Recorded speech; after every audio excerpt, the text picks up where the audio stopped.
सत्यमेव जयते। काफ़ी दिन से बच्चे बोल रहे थे सीबीएसई का जो सैम्पल पेपर आया वो सॉल्व कर दीजिए, नए तरह का पैटर्न है सर, कुछ इसके बारे में बताइए। टाइम नहीं मिल पा रहा था, लेकिन आज मैंने टाइम निकाला है। अभी दीपावली से छठ की भी छुट्टियां हैं। अभी दीपावली के दिन हम लोगों ने बहुत सारे कार्य किए हैं जो कि आप लोग शायद जानते होंगे। अब इससे पहले कि मैं सैम्पल पेपर के बारे में बताऊं, पहले ये बताया तो आपके क्वेश्चन 60 आएंगे। 60 क्वेश्चन से 50 आपको अटेम्प्ट करने हैं, जो 50 आपको आते हैं। तो पहले ध्यान से क्वेश्चन देखिएगा। ऐसा नहीं कि 60 में 60 कर दीजिए, हो सकता है कि फिर कोई भी सही को भी गलत कर दिया जाए, फिर लाइन से चेक कर लिया जाएगा 50 कोई भी, और शुरू का 50 हो सकता है बहुत सारा गलत हो। इसलिए आपको पहले चेक कर लेना कौन सा 50 पे आप कॉन्फिडेंट है, उस 50 को ही आपको अटेम्प्ट करना है। सारे 0.7 मार्क्स के हैं, यानी कि 0.7 करके 35 मार्क्स के होंगे 50 क्वेश्चंस। ये पहले क्लियर हो गया आपको, यानी 50 क्वेश्चंस आपको करने हैं। 60 में से 60 आएगा, 50 करने हैं। यानी आपके पास एक बड़ा गोल्डन चांस है कि 10 क्वेश्चंस आपको जहां कन्फ्यूजन है, जहां आपको ज़्यादा कॉन्फिडेंट आप नहीं हैं, उसको आप छोड़ सकते हैं। अब सैम्पल क्वेश्चन पेपर को मैं ऐसा बताऊंगा जैसे आपको उससे रिलेटेड कुछ और क्वेश्चन भी हो तो आपको क्लियर होते जाए। जैसे पहला क्वेश्चन है सैम्पल। अगर ये इस वीडियो को आप लोग सैम्पल क्वेश्चन हाथ में रख के देखिएगा, क्योंकि बड़ा मुश्किल है मेरे लिए कि हर एक को दिखाना फिर समझाना, तो बड़ा मुश्किल होगा, लेकिन मैं कोशिश करूंगा, कुछ इसका सहारा लूंगा व्हाइट बोर्ड का। जैसे पहला है कि what is the other name for vitamin B2। अब देखिए, अब इसमें कोई क्वेश्चन आ सकता है, ये एक पैटर्न दिया हुआ है, यानी आपको लाइन से याद रखना होगा कि vitamin B1 thiamine, B2 riboflavin, vitamin B3 niacin, B4 नहीं होता, फिर B5 pantothenic acid, B6 pyridoxine, B7 biotin, B9 folic acid, B12 कोबालामीन। ये सारा आपको देख के चलना होगा। वैसे मैं इसको याद करने का मैंने टेक्निक बताया था एक चैप्टर जब मैंने डिस्क्राइब किया था, तो आप मेरे चैनल में लिंक खोज सकते हैं, स्पोर्ट्स एंड न्यूट्रिशन। उसमें मैंने मैक्रो मिनरल विटामिन इसको याद करने का टेक्निक बताया हुआ था, तो आप वहाँ से इसको देख लीजिएगा एक बार। सेकंड, यानी कि आपको विटामिन बी का पूरा माइक्रो मिनरल ये क्या है, किसके अंदर क्या आता है, आगे क्वेश्चन आएगा तो मैं उसको और अच्छे से समझा दूंगा। What is the formula to divide an odd number of teams in the upper half and knockout fixture. तो ये पहला क्वेश्चन जो है आपका, ऐसा तो आंसर दिया हुआ है सीबीएसई के साइट पर खुद, लेकिन फिर भी मैं इसलिए समझाते जा रहा हूं आपको ताकि उससे रिलेटेड चीजें भी आपको समझ में आ जाए। तो अब दिया हुआ है ऑड नंबर में अपर हाफ, लोअर हाफ भी दे सकता है। तो अगर अपर हाफ है तो n+1/2, यानी कि नंबर ऑफ टीम +1/2 ऊपर रहेगा, यानी ऊपर एक टीम ज्यादा होगा, नीचे एक टीम कम होगा। तो आपको फॉर्मूला याद रखना है, ऊपर वाले के लिए n+1/2, नीचे वाले के लिए n-1/2। अगर कहीं पूछ दिया कि what is the formula of dividing upper half and lower half, या अपर हाफ या लोअर हाफ इन इवन, तो ये आपको समझदारी इसमें होनी चाहिए कि आप उसमें लिखेंगे n/2। अब ऑड में अगर बाई पूछ लिया तो बाई का फॉर्मूला क्या हो गया, तो NB वहां हो जाएगा, NB यानी नंबर ऑफ बाई, +1/2 नीचे के लिए। यानी याद रखिएगा, जिधर टीम ज्यादा है वहां बाई कम है, जहां टीम कम है वहां बाई ज्यादा है। अब इसको आप सिंपल रूल से, जो चीजें कम होती हैं उसकी वैल्यू ज्यादा होती है, जिधर टीमें कम है वहां बाई ज्यादा है। बाई यानी प्रिविलेज के फर्स्ट राउंड उसको नहीं खेलना है। बाई का सिंपल यही है कि कुछ टीमों को लॉटरी के द्वारा प्रिविलेज दिया जाता है कि आपको फर्स्ट राउंड नहीं खेलना है। कितनी टीमों को, तो उसका भी फॉर्मूला है, next power of 2 just greater than number of team minus number of team. अब next power of 2 just greater than मतलब अगर 2 टीम है, बाई नहीं होगा क्योंकि पावर ऑफ 2 में है। 3 होगा तो नेक्स्ट पावर क्या है, 4 -3, यानी कि 1 बाई। 4 से 5 होते ही उसके नेक्स्ट पावर ऑफ 2 क्या है, 2 का पावर क्या है, 2 × 2 × 2 यानी 2, 4, 8, 16, 32, 64। ऐसे 32 से ज्यादा कहीं पूछता नहीं है, इसलिए फिर भी next power 2 just greater than number of team minus number of team. 16 तक में 16 से, 16 तक में 16 से माइनस, 16 से जैसे ही ज्यादा होगा 32 से माइनस होना शुरू होगा। इवन है तो सब चीज बराबर होगा, इवन होगा तो बाई भी ऊपर नीचे बराबर होगा, टीम भी ऊपर नीचे बराबर होगी। लेकिन अगर ऑड हुआ तो फिर उसको याद रखना है, ऊपर टीम ज्यादा तो n+1/2, ऊपर बाई कम NB माइनस 1/2, ये आपका फॉर्मूला जाएगा। ठीक है, अब इस वीडियो को अगर एक दो बार सुनिएगा तो बहुत सारे क्वेश्चंस आपके रिलेटेड क्वेश्चन जो सैंपल पेपर से रिलेटेड क्वेश्चंस वो भी क्लियर होते जाएंगे। Which test is develop to the test fitness of senior citizen. अब देखिए कुछ जो टेस्ट हैं जो हमारे सिलेबस में है सीनियर सिटीजन के लिए, ये Rikli and Jones fitness test है। उसी तरह किसी भी कार्डियोवास्कुलर फिटनेस टेस्ट करने के लिए रॉकपोर्ट 1 माइल और स्लैश करके लिखा रहेगा हार्वर्ड स्टेप टेस्ट, यानी या तो हार्वर्ड स्टेप टेस्ट, जब भी क्वेश्चन आएगा तो दोनों कहीं ना कहीं रिलेटेड रहेगा। तो हार्वर्ड स्टेप टेस्ट और रॉकपोर्ट 1 माइल टेस्ट, ये है कार्डियोवास्कुलर। कार्डियोवास्कुलर मीन्स जितने ब्लड वेसल्स हैं बॉडी में, और कार्डियो मीन्स आपका हार्ट और वेसल्स की कितनी इफिशियंसी है ब्लड को पूरे शरीर में ले जाने के लिए, प्योर ब्लड को इम्प्योर ब्लड को कितनी इफिशिएंटली ले आ पा रहे हैं, इस पूरी कैपेसिटी को कार्डियोवास्कुलर फिटनेस कहते हैं। तो ये हो गया हार्वर्ड। ये जनरल मोटर फिटनेस के लिए मोटर फिटनेस टेस्ट है जो कि 7 टेस्ट आइटम्स है जो कि आपको पढ़ने हैं। अब एक चित्र दिया हुआ है, अब आदमी खड़ा है और ऐसे झुक गया है, बताया है कि झुकता हुआ यानी कि बॉडी मुड़ रही है अंदर की ओर, वो कौन सा एक्शन है। तो 4 एक्शन आपके सिलेबस में है, याद रखिएगा। जब भी ऐसे करके बनाया हुआ झुका हुआ, अगर ये हाथ झुक रहा है यहाँ, तो ये अगर झुक रहा है यहाँ पर तो ये फ्लैक्शन, अंदर की ओर आ रहा है फ्लैक्शन, बाहर जा रहा है एक्सटेंशन, नीचे की ओर झुक रहा है इसलिए फ्लैक्शन, ऊपर उठ रहे हैं एक्सटेंशन।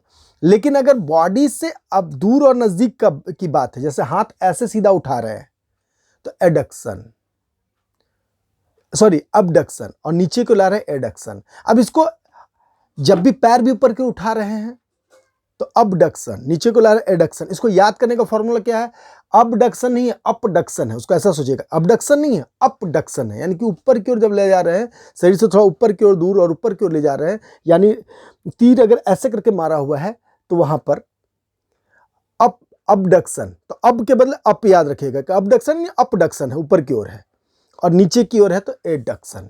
इसको याद रखने का फॉर्मूला। फ्लैक्शन एक्सटेंशन यानी कि आपको एक्सटेंशन दिया गया, वो एक्सटेंड हो गया यानी कि दूर गया। तो जब बॉडी मसल्स का जो आर्क होता है वो बढ़ता है, जब यानी जो अगर डिग्री अगर एंगल नापा जाए वो बढ़ रहा है तो एक्सटेंशन, और कम हो रहा है तो फ्लैक्शन। इस तरह से कोई भी क्वेश्चन पूछ सकता है। एप्लीकेशनल बेस्ड भी है आगे इसमें। अब इसमें gliding movement occurs in which joint. Gliding movement क्या होता है, ग्लाइड मतलब कि फिसलना एक दूसरे पर। तो जैसे रिस्ट का फंक्शन है ना, ऐसे करते तो रिस्ट आपस में एक दूसरे में फिसल जाता है, इधर इधर जब जाता है तो रिस्ट में ग्लाइडिंग मूवमेंट होता है। अब देखिए कौन कौन सा मूवमेंट है। एक रोटेशनल मूवमेंट कहाँ होगा, बॉल एंड सॉकेट जॉइंट जहां भी होगा वहां सब रोटेशनल मूवमेंट होगा।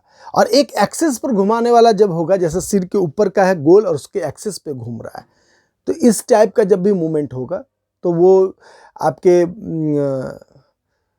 उसको पाइवोट जॉइंट पे होगा। और ये जो है हिंज जॉइंट है, जहां सिर्फ एक तरफ है, जैसे नी का जॉइंट सिर्फ घुटना एक तरफ, पैर जब हम इधर उधर घुमाते हैं तो हिप जॉइंट से घूमता है, वो है ball and socket. Ball and socket का सबसे ज़्यादा रेंज होता है कंधे का, यहाँ पर इसका सबसे ज़्यादा रेंज होता है, और बाकी रिस्ट ये सब ग्लाइडिंग मूवमेंट है। तो ये मूवमेंट थोड़ा सा याद रखना है। अगर एक ही तरफ का मूवमेंट का बता रहा है तो ये हिंज जॉइंट का मूवमेंट होगा, यानी एल्बो का और नी का होगा। अगर चारों का रोटेशन है, सरकमफ्रेंस में अगर चारों बता रहा है तो वहाँ पर आपका जो है बॉल एंड सॉकेट जॉइंट का होगा, यानी कि शोल्डर का और हिप जॉइंट का होगा। तो इसको इस तरह से इससे रिलेटेड क्वेश्चंस बनते हैं। Consolation tournament are a part of which kind of fixture. Consolation tournament कैसा है, तो कंसोलेशन में सेम उसी तरह चलता है, ऐसे ये रिलेटेड है इसलिए पूछ दिया है। कंसोलेशन में भी जो टीमें हार जाती है उसको एक और मौका देते हैं, लेकिन नॉकआउट टाइप का ही होता है, इसलिए नॉकआउट फिक्चर ही एक तरह से। अब फिक्चर देखिए बेसिकली आपको 3 पढ़ना है। नॉकआउट यानी जिसमें एक बार हारे बाहर, दूसरा लीग जिसमें कि सब कोई सबसे खेलेगा, सबको मौका मिलेगा बराबर, और एक कॉम्बिनेशन यानी नॉकआउट कम लीग या नॉकआउट कम नॉकआउट, लीग कम लीग और लीग कम नॉकआउट। जब 2 तरह के इसका फिक्चर का कॉम्बिनेशन हो जाता है आपस में तो उसको हम लोग कॉम्बिनेशन टूर्नामेंट कहते हैं। ऐसे बेसिकली आप IPL या वर्ल्ड कप या कुछ भी जो टूर्नामेंट्स बेसिकली आप देखते हैं वो कॉम्बिनेशन टूर्नामेंट है, यानी कि सब अपने ग्रुप में लीग खेलता है आपस में, फिर लीग से जो आते हैं क्वार्टर फाइनल सेमीफाइनल में जब आते हैं तो वहाँ पर नॉकआउट हो जाता है, तो वो लीग कम नॉकआउट है, यानी वो कॉम्बिनेशन टूर्नामेंट ही है। Which amongst these are not a macro mineral. अब देखिए यहाँ पर आ गया जो मैंने मिनरल्स कहा था। मैक्रो और माइक्रो को याद करने के लिए मैंने बताया था, क्योंकि अब जो सिर्फ ये वीडियो देख रहे हैं उनको थोड़ा सा हिंट मैं दे रहा हूँ। मैक्रो यानी बड़ा, मैक्रो न्यूट्रिएंट्स बोला तो जो ज़्यादा खाना है, जैसे कि वाटर भी आ जाता है उसमें, प्रोटीन, कार्बोहाइड्रेट, फैट।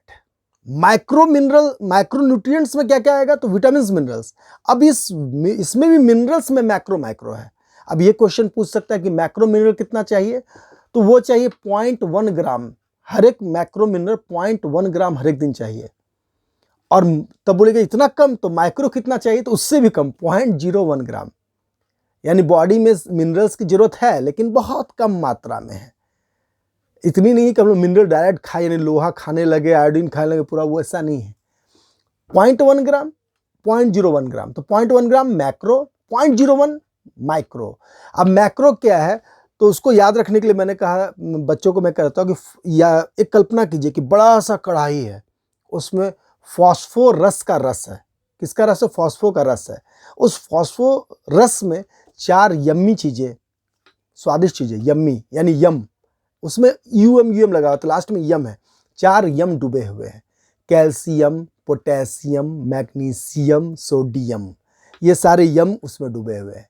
ये हो गया मैक्रो। माइक्रो जो है इतना छोटा है कि 2 आ रहा था कि 3 दिख रहा है, 2I3C, 2I3C माने कि 2 I से शुरू है, 3 C से शुरू है, याद करने के लिए। 2I क्या है, आयोडीन आयरन, और 3C क्या है, chromium copper cobalt, chromium copper cobalt. तो ये याद रखने के लिए। अब जिससे इसको एक बार याद कर लीजिएगा तो इससे रिलेटेड कोई ना कोई क्वेश्चन टच हो सकता है कि मैक्रो क्या है, मैक्रो क्या है, मैक्रो कितना चाहिए, माइक्रो कितना चाहिए। मिनरल का क्वेश्चन इसमें सॉल्व हो जाएगा। विटामिन का क्वेश्चन में वही सब आएगा कि इसका साइंटिफिक नेम क्या है, और यह हो सकता है उसके डिफिशियंसी से क्या हो रहा है, उसके सोर्सेज क्या है, बस इतना ही से क्वेश्चन बनेगा ये इस चैप्टर से। Who discovered vitamin A. अब देखिए अधिकतर विटामिन बी कौन क्या, सी क्यों कौन क्या, ये बहुत कम पूछता है, लेकिन विटामिन ए अधिकतर पूछ देता है, क्योंकि ये सबसे पहले डिस्कवर्ड किया गया था 1922 में ही, और ये डॉक्टर मैकुलम जो है उन्होंने इसको डिस्कवर्ड किया था। कहीं कहीं एक जगह डॉक्टर हर्वर्ड भी मैंने पढ़ लिया, लेकिन मुझे लगता है डॉक्टर मैकुलम ज़्यादा अप्रोप्रिएट है। डॉक्टर मैकुलम ने इसको इंट्रोड्यूस किया। तो एक बार आप लोग ये देख लीजिएगा सारे विटामिन का साइंटिफिक नेम क्या है और सारे विटामिन को डिस्कवर्ड किसने किया, क्योंकि जब ये हिंट कर रहा है CBSE सैंपल पेपर में, यानी कि इससे रिलेटेड कुछ ना कुछ टच हो सकता है। Formula for determining the number of by in the lower half, जो मैंने पहले कहा, लोअर हाफ अगर है, लोअर हाफ में अगर बाई निकालना है या लोअर हाफ में नंबर ऑफ टीम निकालना है, तो उसको मैंने बता दिया है कि एक बार देख लीजिएगा। इससे रिलेटेड भी मैंने एक वीडियो पहले बनाया हुआ है अपने चैनल में, हाउ टू ड्रॉ फिक्चर्स, उसमें फिक्चर के बारे में काफ़ी कुछ मैंने डिस्क्राइब किया है, उसको भी आप देख सकते हैं। क्योंकि देखिए ऑब्जेक्टिव में क्या है कि कंसेप्ट क्लियर है तो आप कहीं ना कहीं से ऑब्जेक्टिव क्लिक कर लेंगे, कंसेप्ट क्लियर नहीं है, सिर्फ फैक्ट्स रटे हैं, तो आप कन्फ्यूज हो सकते हैं। तो फैक्ट्स एंड फिगर के साथ कंसेप्ट अगर आ जाए तो फिर ऑब्जेक्टिव ज़्यादा अच्छा आप हल कर पाएंगे। What is the name of the postural deformity caused due to the increase of the curve in lumbar region? lumbar region यानी लोअर रीजन, lumbar region यानी लोअर रीजन। तो लोअर रीजन जब बैकबोन आपका लोअर रीजन का अगर tilt हो जाता है तो उसको क्या कहते हैं, तो लोडोसिस।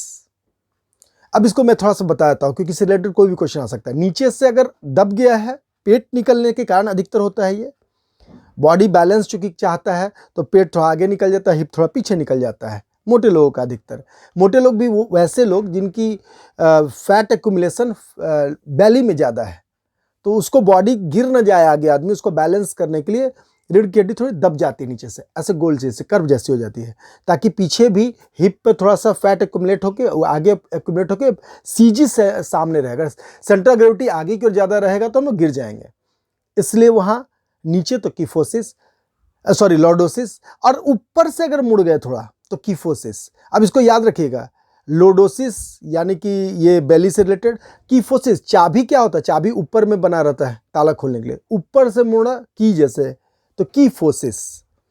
और साइड अगर हो गया तो एस ऐसे लिखते हैं। तो साइडवर्ड जब टिल्ट होते हैं राइट या लेफ्ट, अगर आपका बैकबोन इधर या इधर टिल्ट हो जाता है थोड़ा भी, तो दैट इज स्कोलियोसिस। तो कीफोसिस, लोडोसिस, स्कोलियोसिस। कीफोसिस ऊपर, लोडोसिस नीचे, स्कोलियोसिस साइडवर्ड। इसको याद रखिएगा, ठीक है। इससे कोई ना कोई क्वेश्चन अगर टच होगा तो आप स्पाइनल कर्वेचर को कहते हैं। कीफोसिस, लोडोसिस, स्कोलियोसिस। एक कीफोलोडोसिस भी होता है, लेकिन वो आपको अभी नहीं पढ़ना है। ये चारों जो है वो किस में आता है, स्पाइनल कर्वेचर में आता है, पोस्चरल डिफॉर्मिटी के अंतर्गत है। पोस्चरल डिफॉर्मिटी में और क्या है, फ्लैट फुट है, नॉक नीज है। फ्लैट फुट यानी कि जब आप पैर रखेंगे पूरा सीधा दाग आ रहा है, दबा हुआ आर्क नहीं आ रहा है बीच में, फ्लैट फुट।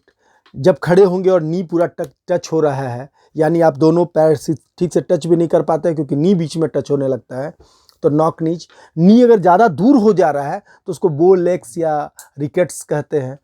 तो फिर अगर शोल्डर आगे की ओर झुका रहता है हमेशा, तो राउंड शोल्डर कहते हैं उसको। तो ये सारी कुछ जो है आपको पढ़ना है किसमें, पोस्चरल डिफॉर्मिटी में। तो इसको थोड़ा देख लिया। Which test is use for functional ability among senior citizen. Senior citizen कहीं भी अगर टच हो रहा है तो रिकली एंड जोन्स को आंख मूंद करके आप अगर ऑप्शन में है तो ले सकते हैं, ले लीजिएगा। What is the test duration for arm curl test. अधिकतर रिकली एंड जोन्स के जो टेस्ट हैं, चूंकि वो सीनियर सिटीजन के लिए हैं, तो चाहे वो आर्म कर्ल कर रहे हों, चाहे वो सिट एंड अप कर रहे हों, तो 30 सेकंड्स का ही किया जाता है। तो 30 सेकंड सीनियर सिटीजन में 30 सेकंड टाइम आप याद रखिएगा। विच पोस्चरल डिफॉर्मिटी हैज कॉन्वेक्सिटाइसिस। इतना छोटा कर दिए हैं उसको निकालने वाले ने, तो इसको मुझे बड़ा करा लेना चाहिए था। राइट और लेफ्ट सेम वही चीज है। जो अगर हमारा जो सेंटर है बैकबोन का, वर्टिब्रल कॉलम्स को कहते हैं, वर्टिब्रल कॉलम का, वो अगर टिल्टेड है राइट और लेफ्ट साइड, इधर राइट साइड और लेफ्ट साइड अगर टिल्टेड है तो वो स्कोलियोसिस है। याद रखिएगा, एस ऐसे, तो स्कोलियोसिस।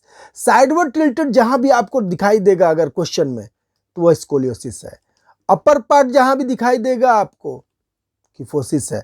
लोअर पार्ट अगर दिखाई देगा बैकबोन में कुछ भी, लोडोसिस है। तो कीफोसिस, लोडोसिस, कोलियोसिस को ऐसे याद रखिएगा। इससे कुछ ना कुछ क्वेश्चन बन सकता है, क्योंकि सैंपल में जब डाला गया है तो मुझे लगता है कि कुछ ना कुछ इस टाइप का क्वेश्चन बन सकता है। अब देखिए, ग्रॉस मोटर और फाइन मोटर में कुछ पूछ सकता है। अब जैसे स्मैशिंग इन वॉलीबॉल क्या है, फाइन मोटर होगा। Walking, running, simple catching, throwing, ये जो सिंपल मूवमेंट है जो कि जीने के लिए जनरली आदमी करता है, ये सारा कुछ, लाफिंग, क्राइंग, ये सारा अगर मूवमेंट कहीं भी दिया है तो ग्रॉस मूवमेंट है, जिसको कि सीखना नहीं पड़ता है, आदमी जनरली अपने आप देख के भी सीख जाता है। जिन चीज़ों को देख के प्रैक्टिस काफ़ी करना पड़ता है वो है फाइन मोटर डेवलपमेंट। तो फाइन मोटर एक्टिविटीज़ क्या है, ग्रॉस मोटर एक्टिविटीज़ क्या है, इस पर भी क्वेश्चन पूछ सकता है। जैसे इसमें यहाँ पर था, which motor skill involve in smashing volleyball. Volleyball में स्मैशिंग हो, या फिर लॉन टेनिस में हो, या फिर बैडमिंटन में हो, कहीं भी आपका अगर होगा स्मैशिंग जो होगा, या फिर bowling in cricket, spin bowling हो गया, फास्ट बॉलिंग। ये बॉलिंग क्रिकेट भी हाथ घुमाना, बॉल को पकड़ कर फेंकना सही जगह, ये सारा यानी कि स्पोर्ट्स के जो एक्टिविटीज अगर डाला रहेगा कोई भी, तो स्पोर्ट्स के एक्टिविटीज को फाइन मोटर में डालना है, ठीक है। Who gave laws of motion, ये तो सिंपल सा सवाल है। लॉज ऑफ मोशन किसने दिया, तो 3 लॉज ऑफ मोशन पे ही हमारा सिलेबस है, उसी पे क्वेश्चन आएगा। और laws of motion sir Isaac Newton ने दिया है, तो यहाँ से न्यूटन है ऑप्शन में, तो न्यूटन ने दिया है इसमें आपको। कोई एक तरह से एक सिंपल सा क्वेश्चन है ये, सिंपल सा, जो कि आप क्लास 9 के भी इसमें सिलेबस में आप पढ़े होंगे फिजिक्स में। Harvard step test perform to check which kind of fitness. मैंने पहले ही कहा, Harvard step test, Rockport 1 mile test, ये सब क्या है, कार्डियोवास्कुलर फिटनेस, ठीक है। Which fixture is also known as Berger system. अब देखिए, मैं इस वीडियो कर रहा हूं फिर से, जो इस वीडियो को देख रहे हैं एक बार देख लीजिए, बात अलग है, फिर से एक बार देखिएगा, जब हाथ में रख लीजिए, सैंपल पेपर सीबीएसई का, ये सीबीएसई एकेडमिक्स के साइट में आप जाइए, वहाँ सैंपल पेपर है फिजिक्स क्वेश्चन का, वो लेकर देखिएगा तो और अच्छा समझ में आएगा। उससे रिलेटेड चीज़ें भी आपको समझ में आ जाएगी कि इससे रिलेटेड क्या क्वेश्चन होगा और कैसे बनेगा। Which fixture also known as Berger system. अब देखिए बर्जर सिस्टम हो या राउंड रॉबिन हो, दोनों किसको कहा जाता है? लीग को, यानी लीग का 3 नाम हो गया। अब ये तीनों कभी भी पूछ सकता है, लीग को बर्जर कहा जाता है, बर्जर को राउंड रॉबिन को और क्या कहा जाता है। ऑप्शन में यहाँ पर लीग ने डाला हुआ है, ऊपर में डाला हुआ है बर्जर सिस्टम, नीचे डाला हुआ राउंड रॉबिन। अब हो सकता है कुछ बच्चे सिर्फ किताब पढ़े हों कि लीग कैसे बनता है और राउंड रॉबिन और बर्जर नहीं जानते हो कि उसी को कहते हैं, तो कंफ्यूज हो जाएंगे।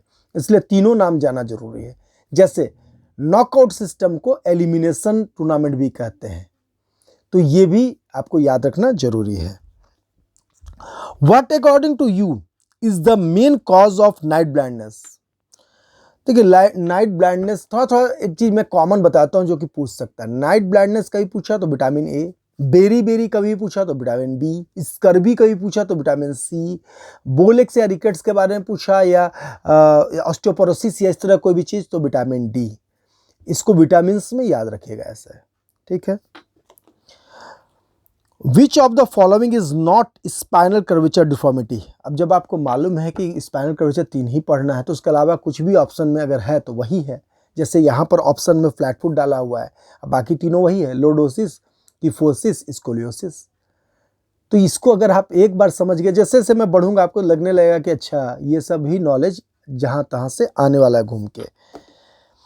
What according to you is the main cause of night blindness हो गया। Which law amongst given ones is known the first law of motion. अब फर्स्ट लॉ ऑफ मोशन को क्या कहते हैं? लॉ ऑफ इनर्शिया कहते हैं। सेकेंड लॉ ऑफ मोशन को लॉ ऑफ एक्सीलरेशन भी कहीं लिखा हुआ है, लॉ ऑफ मोमेंटम भी कहीं लिखा हुआ है। और तीसरा लॉ ऑफ एक्शन रिएक्शन या लॉ ऑफ रिएक्शन। तो यहां पर आपका है law of inertia. Which law among one first law of motion, तो law of inertia. What is the ratio of carbon, hydrogen and oxygen in carbohydrate. देखिए carbohydrate में hydrogen oxygen जो ना H और O 2:1, जैसे पानी जैसा ही है, 2:1 में है। कार्बन 1 है, फिर हाइड्रोजन 2 है, फिर ऑक्सीजन 1 है। तो चूंकि यहाँ H2O के फॉर्मेशन में है इसलिए कार्बोहाइड्रेट बहुत जल्दी एसिमिलेट हो जाता है पानी में, और इसलिए इंस्टेंट जो एनर्जी का सोर्स है वो कार्बोहाइड्रेट है।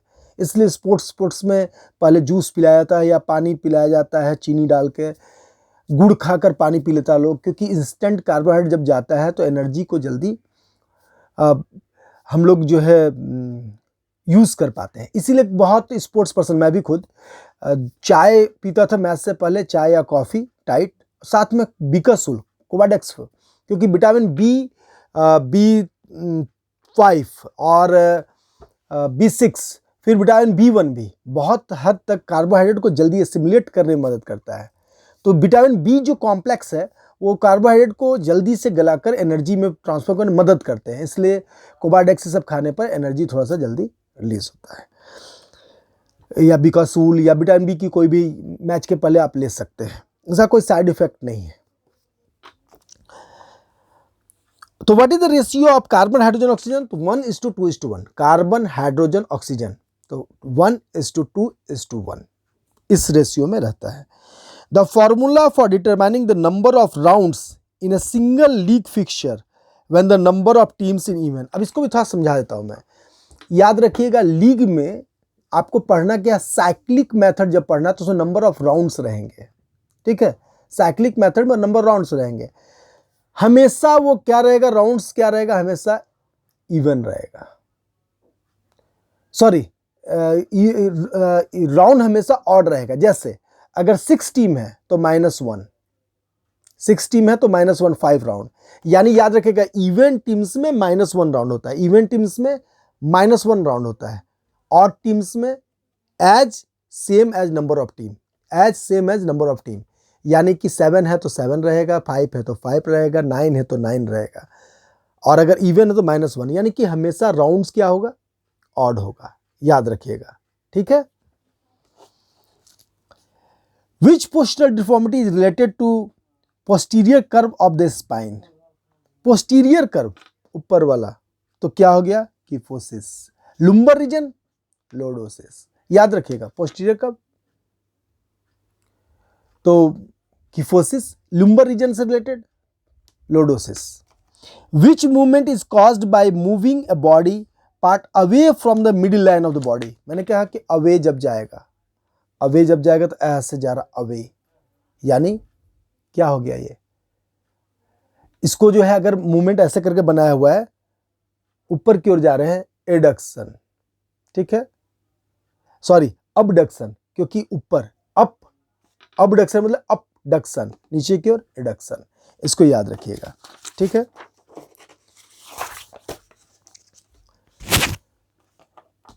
Name the component which is measured by this test.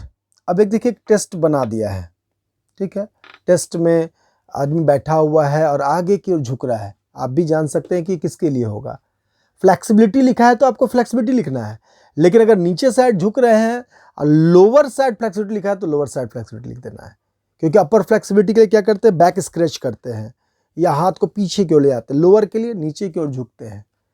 तो फ्लेक्सिबिलिटी अगर लिखा हो तो आपको फ्लेक्सिबिलिटी ही लिखना है। तो यहाँ पर ऑप्शन में endurance, speed, flexibility, coordinative abilities लिखा हुआ है। अब ये क्या है, इसको अगर जान लेंगे तो 11 में आपने पढ़ा होगा स्पीड क्या है। स्पीड क्या है, तो कम से कम समय में कोई भी काम करना। स्ट्रेंथ क्या है, तो किसी भी समय एक्सर्ट फोर्स करना। Strength is the ability to exert force, speed is the ability to do any work in shortest period of time. फिर इंड्योरेंस क्या है, टू एंड्योर या to continue any work for longer period time, ये capacity अगर आप में है तो इंड्योरेंस है। फ्लेक्सिबिलिटी क्या है, do larger range of movement, तो लंबे रेंज में मूवमेंट करेंगे, यानी ज़्यादा पीछे को ज़्यादा झुक सकते हैं, आगे को ज़्यादा झुक सकते हैं, साइड ज़्यादा झुक सकते हैं, लार्जर रेंज ऑफ मूवमेंट है, फ्लेक्सिबिलिटी है। और ब्रेन और बॉडी की का कम्बिनेशन अच्छा है, यानी आप में बैलेंसिंग एबिलिटी है, आप में रिदमिक एबिलिटी है, आप में एडेप्टेशन एबिलिटी है, यानी ब्रेन और बॉडी का अच्छा कम्बिनेशन है, तो वह कोऑर्डिनेटिव एबिलिटीज़। ये सारे एबिलिटीज को जब जानेंगे तो कोई ना कोई क्वेश्चन जब इससे पूछ सकता है और आप टच कर सकते हैं। अगर आप लोग कमेंट बॉक्स में नीचे देंगे कि नहीं सर चैप्टर वाइज थोड़ा थोड़ा समझा दीजिए कैसा आ सकता है ऑब्जेक्टिव, तो मैं जितना टाइम बचा है चैप्टर वाइज भी ऑब्जेक्टिव कर दूंगा एक बार, ताकि आपका कंसेप्ट चैप्टर वाइज भी क्लियर हो जाए कि ऑब्जेक्टिव कैसा पूछ सकता है और ऑब्जेक्टिव में किस तरह से आप कौन कौन से कंसेप्ट और कौन कौन से फैक्ट्स और फिगर्स को अगर याद रखेंगे तो आपके लिए अच्छा होगा। Which exercise should be done to cure this deformity, और एक फ्लैट फुट का चित्र दिया हुआ है। तो इसमें स्कीपिंग, देखिए आपका पैर के नीचे का अगर पोर्शन में कर्व नहीं, जैसे मेरे पैर का यहाँ पर कर्व है, ये कर्व अगर नहीं है आपके में, तो आपको क्या करना है, कोई भी एक्सरसाइज जिसमें कि ये आगे पीछे हो, कर्व बने, यानी हो हील और टो पर वॉकिंग, स्कीपिंग, जंपिंग, इस एक्टिविटी जहाँ पैर ऐसे ऐसे हिले वहाँ पर वो कर्व आने लगता है। तो स्किपिंग भी है, वॉकिंग ऑन हील्स भी है, वॉकिंग टोज भी लिखता है तो भी सही होता है। तो ए और बी दोनों इसमें सही होगा, यानी कि सी ऑप्शन में है बोथ ए एंड बी। फिर स्टेप जंप लेंगे तेजी से आगे, यानी कि इसको स्टैंडिंग ब्रॉड जंप कहते हैं। ये आपके पहला टेस्ट में भी है जो 6-7 टेस्ट करना, उसमें स्टैंडिंग ब्रॉड जंप। तो ये ब्रॉड जंप में एक्सप्लोसिव पावर पता चलता है, एक्सप्लोसिव एनर्जी, कि कितना आप में एक्सप्लोसिव स्ट्रेंथ है, कितना फास्ट आप आगे की ओर मूव कर सकते हैं। तो इसमें ऑप्शन में एक्सप्लोसिव स्ट्रेंथ है। तो आपको ये याद रखना है कि क्या चीज़ किससे रिलेट हो सकता है। अब जैसे लिखा रहेगा 600 मीटर रन या वॉक, तो जैसे ही आप 500, 600, 1 किलोमीटर, 2 किलोमीटर दौड़ रहे हैं वहाँ एंड्योरेंस है। तो ये चीज़ याद रखिएगा, जहाँ छोटा दौड़ है वहाँ स्पीड है, जहाँ लंबा दौड़ है 400 मीटर, 200 मीटर तक को हम लोग स्पीड लेते हैं, 400 को मिडिल मानते हैं, जो स्पीड और एंड्योरेंस का मिला जुला रूप है। लेकिन 400 से ऊपर जैसे ही जाते हैं वो सारे एंड्योरेंस में आने शुरू हो जाते हैं, याद रखिएगा इसको। How many matches will be played if there number of 22 teams. अब दोनों का मैं बता देता हूँ यहीं पर, क्योंकि इसमें लीग का हो सकता है आगे पूछा हो, मुझे लगता है पूछा है, और अगर नहीं पूछा है तो दोनों में से कुछ भी पूछ सकता है। नॉकआउट का n-1, जितना नंबर ऑफ टीम में -1 मैच होगा, 22 टीम से यहाँ पूछ रहा है 21 मैच होगा। और अगर लीग है, सिंगल लीग और डबल लीग होता है, तो सिंगल लीग है तो n into n-1/2, single league मान लीजिए 6 टीम है, यानी n हो गया 6, n equal to 6, number of team 6, तो n into n minus 1 by 2, यानी 6 इंटू 6 माइनस 1 बाई 2, यानी 6 इंटू 5 बाई 2, यानी 15 मैच। अब 6 5 या 30 बाई 2 या 15 मैच। आपको इतना नहीं करना है, अगर निकालने सिर्फ बोला है तो जैसे जितना है उससे एक कम से मल्टीप्लाई करके और 2 से डिवाइड कर दीजिए। 7 टीम्स पूछा है, 7 6 या 42 या 21 मैच। ये सिंपल फॉर्मूला, जितना भी पूछा उससे एक कम को मल्टीप्लाई कीजिए, यानी 9 है तो 9 8 या 72 बाई 2 यानी कि 36। तो आपको वैसे कर लेना है फास्ट, ठीक है। और अगर फॉर्मूला पूछ दिया तो फॉर्मूला याद रखिएगा, n into n minus 1 by 2। कब? जब सिंगल लिख है। डबल लिख गलती से पूछ दिया, कभी पूछ सकता हो सकता है। अगर ज़्यादा अच्छा क्वेश्चन बनाना चाहे कि 10 क्वेश्चन छोड़ना, चलो एक हार्ड बना दे, तो वहाँ सिर्फ n इंटू n माइनस 1, वहाँ बाई 2 नहीं करना है, बस हो गया डबल लिख। आगे, how many byes will be there if the number of teams are 8। हो सकता है आप लोग बहुत लोग बोल दिए हो, पावर ऑफ 2 हो, 2 मैच है, 2 टीम्स है फाइनल खेल लेगी, 4 टीम्स है सेमीफाइनल खेल लेगी, 8 टीम्स है तो क्वार्टर फाइनल सेमीफाइनल फाइनल खेल लेगी, 16 है तो pre quarter quarter semifinal final. यानी कि पावर ऑफ 2 में जब भी टीम होगा तो बाई की जरूरत नहीं पड़ती है। फिर से सुन लीजिए, पावर ऑफ 2 का टीम होगा तो बाई की जरूरत नहीं पड़ती, नहीं, 0 बाई होगा। ये याद रखिएगा, कभी पूछ सकता है। 8 यहाँ दिया है, 16 भी दे सकता है क्वेश्चन में, 32 भी दे सकता है क्वेश्चन में, 2 भी दे सकता है क्वेश्चन में। याद रखिएगा पावर ऑफ 2 में रहेगा तो अब जैसे फॉर्मूला क्या है बाई का, next power of 2 just greater than number of team. यहां तो पावर ऑफ 2 में ही टीम है, तो कैसे है जस्ट ग्रेटर, तो वो नहीं आएगा, ठीक है, यानी 0 by. Halasana used for curing which type of deformity. अब देखिए, लोडोसिस नीचे साइड होता है और हलासन क्या होता है, जब हम लेटते हैं पीछे की ओर पैर उठाते हैं हलासन, सामने वाला जब उठते हैं ऊपर की ओर तो यह है भुजंगासन, उसके जस्ट अपोजिट ऊपर का बॉडी लेटा रहता है और पैर दोनों उठाते तो वो हलासन। तो नीचे से जब उठाएंगे तो नीचे वाला कर्व पे दम पड़ेगा। तो किफोसिस में भुजंगासन फायदा करेगा और लोडोसिस में हलासन फायदा करेगा। और वैसे किसी भी तरह का डिफॉर्मिटी में बिंग हैंगिंग एक्सरसाइज अगर दिया हुआ है, ये तीनों में, किफोसिस लोडोसिस कोलेसिस में, तो बीम हैंगिंग एक्सरसाइज तीनों में फायदा करेगा। यानी कि सीधा लटक गए तो रीढ़ की हड्डी में सीधा प्रभाव पड़ेगा, तो हर जगह से वो ठीक होने की कोशिश, ठीक होना शुरू हो जाएगा। मैच द फॉलोइंग, यहाँ पर मैच द फॉलोइंग का जो क्वेश्चन है वो भी वही सेम कंसेप्ट बेस्ड है कि vitamin B12, B3, B7, B1 का नाम दिया हुआ है। तो मैंने पहले ही कहा कि अगर आपको नाम मालूम है तो आप आराम से कर लेंगे, लेकिन इसमें आंसर जो दिया है वो थोड़ा अजीब तरीके से दिया है। जैसे यहाँ 3 4 2 1 केवल कर दिया है। अब ये 3 4 2 1 मुझे समझना पड़ेगा कि 3 4 2 1 क्या बोल रहा है। इसका सीधा सा मतलब है कि जो भी आपका पहला है लिखा हुआ उसका 3 है पहले, दूसरा वाला का 4 है, तीसरा वाला का 2 है, चौथा वाला का 1 है। तो आप सैंपल क्वेश्चन पेपर जब आंसर निकालेंगे तो आपको लगेगा कि ये क्या आंसर दे रहा है 3 4 2 1। यानी पहला है विटामिन B12 जिसका कोबालामीन है, दूसरा वाला का जो है विटामिन B3 है जो कि नियासिन है। तो इस तरह से आपको विटामिन बी का मुझे लगता है कि सबको साइंटिफिक नेम या अनदर नेम जिसको कह सकते हैं उसको याद कर लेना है। ये मुझे लगता है कि चांस है पूछने का। मैच द फॉलोइंग में तरह तरह का चीज़ जो है एक्सरसाइज दिया हुआ, वो किस चीज़ के लिए, अब नीचे से झुक रहे हैं तो फ्लेक्सिबिलिटी के लिए है, अगर डंबल उठा रहे हैं तो वो स्ट्रेंथ के लिए है, अगर आप जो है ये शीट पुशअप मार रहे हैं तो अपर बॉडी स्ट्रेंथ के लिए है, अगर नीचे बैठ के उठ रहे हैं तो लोअर बॉडी स्ट्रेंथ के लिए है। ये सारा कुछ आपको थोड़ा सा याद रख लेना है। फिर उसी तरह है कि किस चीज़ के लिए क्या करते हैं उसका चित्र बना हुआ है। जैसे हॉर्स राइडिंग किसके लिए होता है, नॉक नीज के लिए होता है। फिर जो ऊपर के नीचे, जब हम ऊपर की ओर उठते हैं तो वो सर्वांगासन हो जाता है, और पीछे की ओर जाकर झुक जाते हैं, लेट जाते हैं तो वो हलासन हो जाता है। ठीक है, नीचे से जो पीछे उठते, जो पीछे उठते हैं उसको शलभासन कहते हैं, और जब सर्वांगासन ऊपर जाके पैर पीछे की ओर लेते जाते हैं तो उसको हम लोग हलासन कहते हैं। तो ये सारे बीमारियों के साथ दिया। आप किसी का पेट निकला हुआ है और लिखा हुआ है तो वहाँ हलासन को कर लेना है।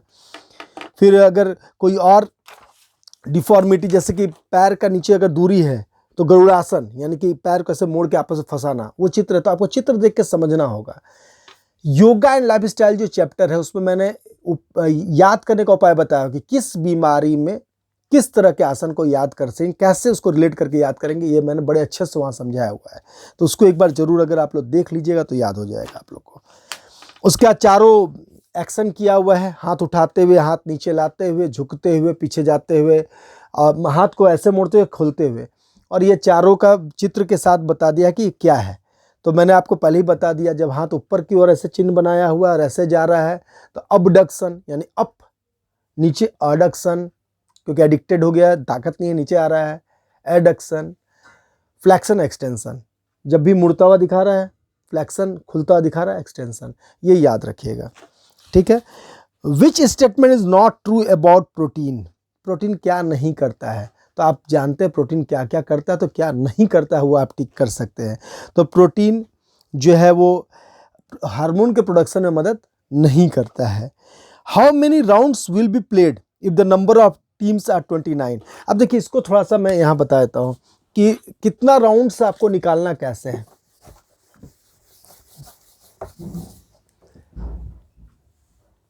टू टीम से, वन टीम से तो एक राउंड होगा, लेकिन टू से जैसे 3 हो जाएगा तो 2 इंटू 2 में आ गया, 4 में आ गया, यानी उसका बाई भी 4 से निकालना है और उसका राउंड हो गया 1 और 2 राउंड हो गया। लेकिन 4 से जैसे ही 5 टीम होगा तो वहाँ तीसरा राउंड शुरू हो जाएगा, यानी 8 से उसको बाई निकालना है, 8 से माइनस करके, और 3 राउंड होगा। 8 to 16 के अंदर सारे 4 होंगे, यानी 8 से 9 से लेकर 16 तक 4 राउंड मैच होंगे। 16 से ज़्यादा जैसे ही हुआ तो वहाँ 5 राउंड होगा। तो आपको देखना है कि कितना से ज़्यादा है। तो यहाँ पर पूछ रहा है आपका how many rounds will be there if the number of means 29 है, यानी कि 32 तक जा रहा है, यानी 5 राउंड होगा। 32 से ज़्यादा कहीं पूछ दिया, जैसे पूछना नहीं चाहिए, तब आपका 6 राउंड होगा। तो उसको आप याद रखिएगा। मुझे लगता है 5 राउंड 4 राउंड इसी तरह क्वेश्चन पूछेगा अधिकतर, यानी कि 15 टीम कर देगा तो आपको वो देखना है 2, 4, 8, 16, यानी 4 राउंड 15 में। 16 से ज़्यादा और 32 से कम है तो 5 राउंड, ये आपको याद रखना है, ठीक है। आइडेंटिफाई द ऑड वन, तो इसमें 3 तरह का चित्र बना है, तो 3 बना हुआ है किसका, तो रिकली एंड जोन्स जो है सीनियर सिटीजन टेस्ट है। कुर्सी में बैठ के नीचे की ओर छूना, लोअर ब्लैक फ्लेक्सिबिलिटी के लिए, हाथ पीछे, अपर जिसको बैक स्क्रैच टेस्ट कहते हैं, उसको सीट एंड रीच कहते हैं, जो पैर को नीचे की ओर छूना है। उसके बाद फिर stand, chair seat and stand, यानी बैठना उठना।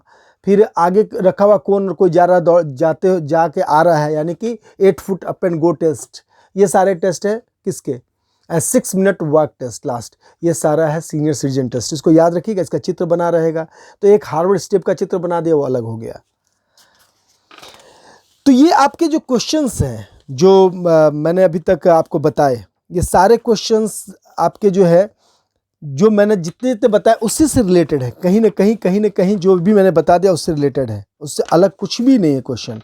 हाँ, थोड़ा सा असर्शन और रीजन को थोड़ा सा ध्यान दीजिएगा। असर्शन को ध्यान से पढ़िए, ए और आर रीजन को। तो पहले देखिए दोनों सही है कि नहीं, अगर दोनों में से क्या एकदम करेक्ट सही लग रहा है और क्या गलत लग रहा है, तो उसके अनुसार होगा कि असर्शन सही है रीजन गलत है, या असर्शन गलत है रीजन सही है, या असर्शन सही है रीजन भी सही है और दोनों एक दूसरे की सही व्याख्या कर रहा है। इसको ध्यान से देख के तभी ऑप्शन टिक कीजिएगा, क्योंकि बहुत बार आता हुआ भी इसमें आदमी हड़बड़ा के गलत टिक कर देता है। क्वेश्चन को 2-3 बार असर्शन पढ़िए, समझने की कोशिश कीजिए क्या पूछ रहा है। अगर बहुत कन्फ्यूजन है तो इसीलिए तो 10 क्वेश्चन आपको एक्स्ट्रा दे रहा है, तो आप ध्यान से उसको देखिए। अगर नहीं समझ में आ रहा क्लियरली तो छोड़ दीजिए, क्लैरिटी आपके माइंड में होनी चाहिए। उसी तरह क्वेश्चन है कि अगर जोर से बॉल किक कर रहे हैं तो वो वहाँ क्या है। एप्लीकेशन बेस्ड भी क्वेश्चन बहुत सारे आएंगे, तो आपके कंसेप्ट का एप्लीकेशन कैसे होगा उस पर भी क्वेश्चन बहुत सारे पूछे जाएंगे। न्यूटन फर्स्ट लॉ कहाँ लगेगा, न्यूटन सेकंड लॉ कहाँ लगेगा, थर्ड लॉ कहाँ लगेगा, उस पर क्वेश्चन पूछे जाएंगे। अब आप लोग जो है मेरा चैनल, मेरा नंबर है, और ऐसे भी नंबर नोट कर सकते हैं 7004676846, ये मेरा व्हाट्सअप नंबर भी है।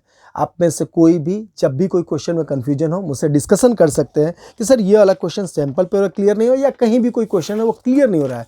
कंसेप्ट क्लियर रखना ज़रूरी है, और अगर कोई क्वेश्चन ऐसा आता है जो कि मुझे भी नहीं आता तो मुझे बहुत खुशी होगी, इसलिए क्योंकि उसी बहाने नॉलेज बढ़ेगा।